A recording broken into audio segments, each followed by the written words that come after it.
HOA Karen called the cops, demanding my grandson lied about our lake cabin. Turns out he inherited it all.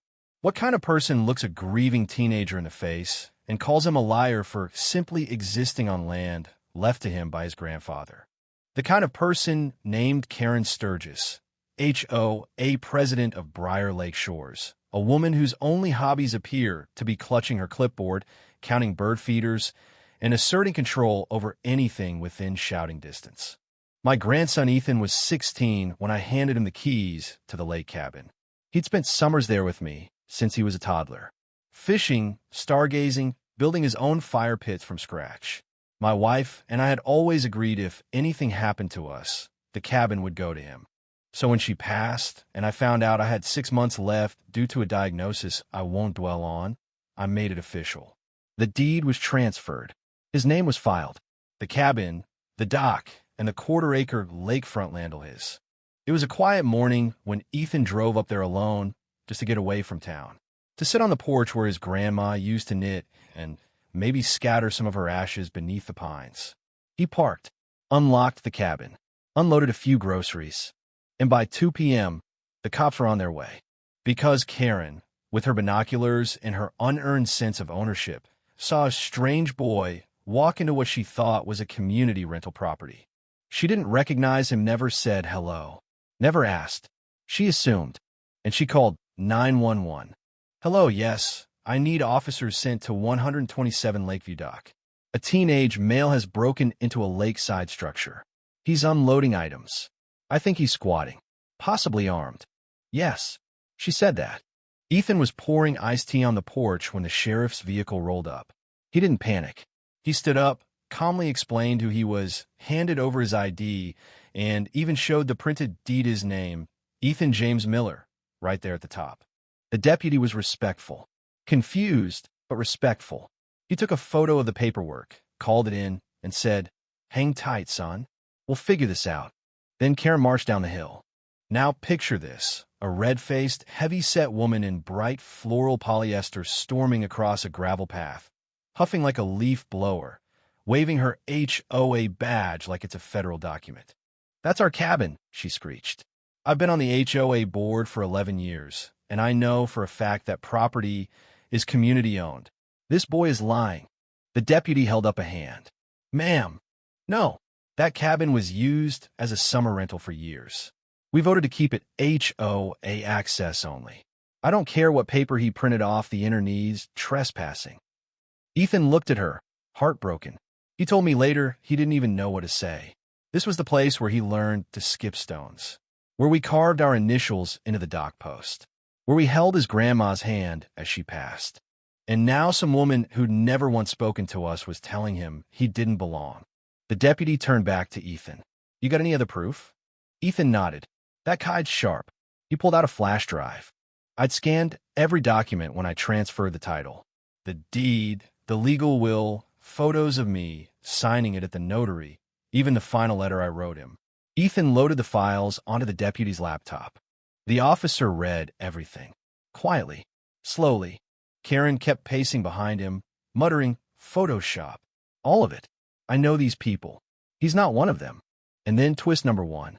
The deputy looked up and said, "Ma'am, did you say the HOA voted to restrict access to this cabin?" "Of course we did. Years ago. The board decided." He raised a hand. "Because that cabin was legally removed from HOA jurisdiction 18 years ago. This young man's grandfather filed for severance when the original board tried to enforce dock regulations." Karen blinked. "What?" she croaked. The officer gestured to the screen. "I've got court filings here, dated and stamped. The HOA never had legal authority over this land." Karen turned pale. But we've always used that dock. We hold brunches." "Doesn't matter," he said. "It was never yours." She started breathing heavier. "I want to speak to your superior. This is a community matter. You don't understand. This boy is lying. He forged the files. His grandfather." And that's when twist number 2 hit. The other officer, a quiet guy in sunglasses, stepped forward and said, "Actually, I knew his grandfather. Jim Miller. Served with him in the guard. Good man. Sharp. Quiet. Told me once he wanted this cabin to be a legacy for the boy. Karen turned a deep shade of purple. Karen staggered back a step, her mouth flapping open like a fish left on the dock. She looked from the deputy's laptop to Ethan, then to the other officer, and for the first time that day she went silent. Not because she understood, but because she realized she'd finally lost control of the story. That cabin wasn't part of the HOA, it never had been. She'd spent years throwing her weight around with made-up authority, but this time it landed her squarely in legal crosshairs. The sheriff's department left that afternoon without detaining anyone except Karen's lie. Ethan called me the moment they left. His voice was shaking, but he was composed. "Grandpa," she tried to erase everything, like we never belonged. "I drove up that night, and I brought receipts. See, I had more than the deed and the notarized letter. I had video recordings from my final transfer, signed with my attorney, with a timestamp and statement. This land, this home, and everything on it belongs to Ethan.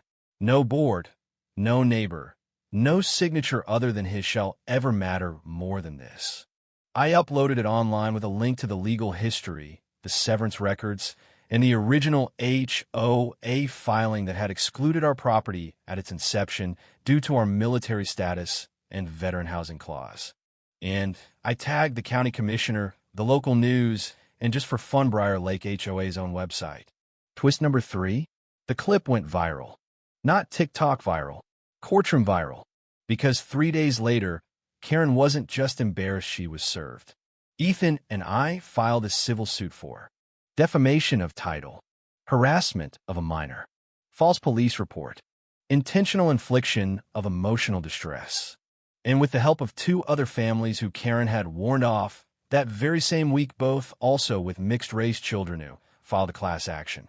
At trial, Karen tried to defend herself. She claimed she acted in good faith, that the boy looked suspicious, that the cabin was always part of the community. But the judge didn't buy it. Not with documents. Not with the deputy's testimony. Not with the literal live stream of her demanding Ethan prove his right to be on his own porch. The verdict? Brutal. The HOA was ordered to pay $80,000 in damages $50,000 directly to Ethan, the rest divided among the other plaintiffs. Karen was barred from serving on any HOA board in the state for 10 years. And her name? Added to a civil complaint registry tied to harassment of minors on private land. The judge's words at the end? I'll never forget them. You don't get to decide who belongs by appearance. Property law doesn't care how entitled you feel, it cares who holds the title. And this young man holds it with dignity. Karen left the courtroom sobbing, swearing the cabin should have been communal. A week later, she put her house up for sale. Quietly, the HOA tried to remove all record of the incident from their online files, but the internet remembers. And Ethan? He took the settlement money and did something that made me tear up. He restored the dock, rebuilt the railing, added a bench with a small plaque inlaid in bronze that reads, "For Grandma, for Grandpa, and for everyone who was ever told they didn't belong here." Now, every summer, we host Lake Night open porch on no rules, no permits needed gathering where people bring their own folding chairs, string up lights, and share stories while kids roast marshmallows by the water. The HOA never got an invitation, and they never will. So now let me ask you, true or false?